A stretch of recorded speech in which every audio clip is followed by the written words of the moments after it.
Last night I threw them, I put them up there and I had the plastic just laying over the rims. And I left them there all night. I came in today, had to run right into a meeting in my office. And then at 12 o'clock was the first chance I got to check them. And they were all leather hard. They were a little bit stiff for my taste. So I put damp paper towel on them and now they're right on the nose, okay? So just a little bit of note of drying and how to manage it and make it work for you. Because that's always really challenging.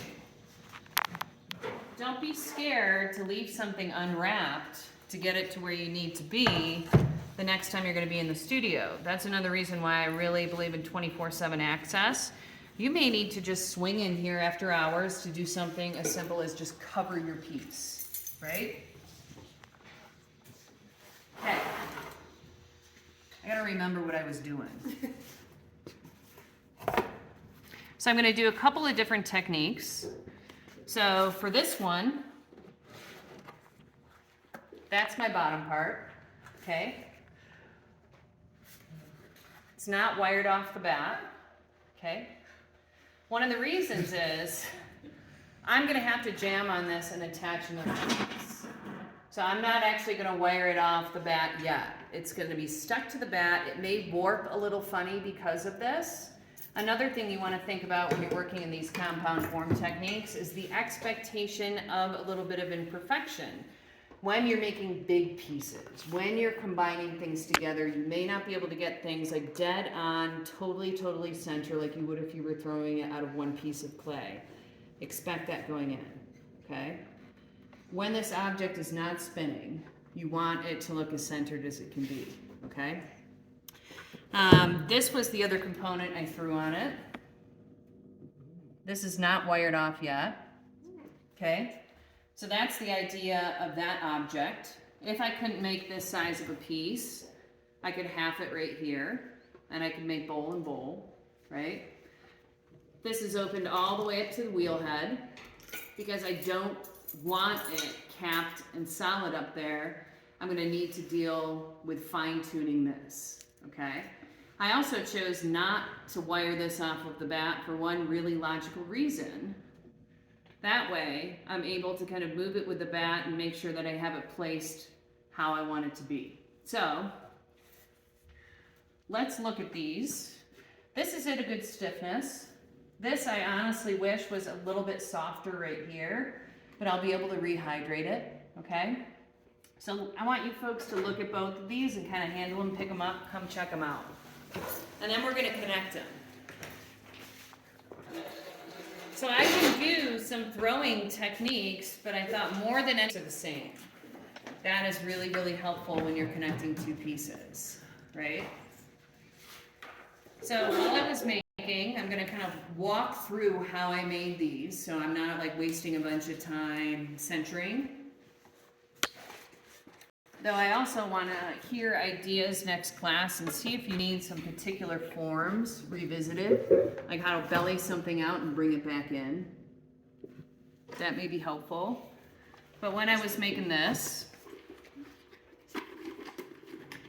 I was paying attention to the interior of the form because I'm going to be losing some clay down here.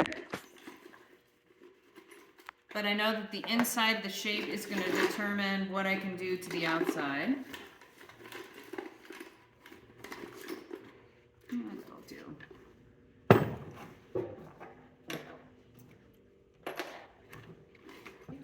Throw in one piece. How would you think about separating it? Like, what would your preference be? It's like like you said, 2 bowls. Yep. You could do it in 3 pieces if you wanted to. As much as you want to separate it up, it's completely up to you. And the second one is open on both sides. Hmm? The second piece is open on both sides, the net bottom. Right.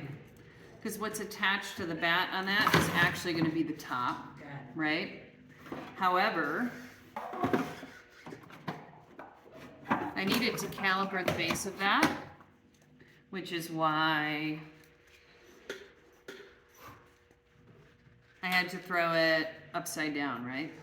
You always want to think about where you are going to caliper. So when I threw this, I'm pulling it, I'm throwing it, I'm shaping it. When I'm happy with the silhouette that I have, and I'm looking at this portion of the pot, when I step off the wheel and step away, this portion of the pot, I know a lot of it is hidden with support material, so I'm looking at the inside, and that inside shape, knowing that's what's going to determine how I can do the outside. And then I'm going to pick either the outside of my rim or the inside of my rim to measure. So I do that because I know the thickness that I'm gonna need to make this, right? So my thickness dimension of the wall is something I replicated over here, okay?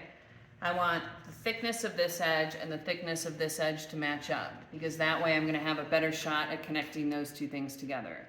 So to make things simple, I'm either gonna caliper this edge or this edge. Doesn't matter which, just pick one and stick with it, okay? So I think I went with the outside edge. And it's, again, not as crazy as calipering for a jar. You can see because I've let this dry, attached to the bat, it's not totally centered like it was when I left it. Can you see that? Yes. It's got a little wiggle to it. That will just happen because as this is stiffened up to leather hard, which I need it to be to add another component onto it, the bottom hasn't been able to shrink with the rest of the piece. The rest of the piece is moving like this as it dries, and the bottom's stuck. So it gets weird. So you've got to give a little when you're kind of using these techniques, understanding it may not be like dead on, perfect on. That's one of the reasons why I like making those black bowls out of one piece of clay. I can get them like wicked centered. If I was using compound form techniques, I'm going to have a little bit of a give on that total centeredness. The other thing I did is I made the walls as thick as my pointer finger. That was a good measurement for me. These tend to work really well because I have a variety of measurements of thickness right on my fingers. So it's usually kind of like either pinky wide or a pointer finger wide. I just know which finger, and that helps me create something that's going to be a pretty similar thickness. So I want to connect this to that. I'm going to score this really well. I need to cross hatch, but I'm going to go ahead and kind of use the wheel to make that scoring go a little bit quicker. And this is not the time to be delicate with your scoring. In general, I think timing is really tough, and then connecting things well is really tough, and they go hand in hand. After I make a connection like this, I'm always going to wrap it up tight for an entire day. But anytime I see a break, and I may not see it till it's out of the glaze kiln, it's always at a connection point. So don't mess around with your scoring. Some sculptors that I've known also score, put slip on, score again, put more slip on. And that's how they make all their connections. Allison was talking about her mentor, Jen Allen. And when she makes connections, she doesn't put reinforcement coils. She lets the goopy slips sit there and comes back to it when it's dry. That makes good sense. I was thinking about that in the studio last night. So it's really good for handles. Compound forms a little bit harder, but hand building and Wait, she puts the slip on. so imagine you connect something, right, with a slip and the scoring and everything, and you know how there's always that little bit that squirts out around the edges Yeah. of it, and you know how you're always gonna like try and like brush it away.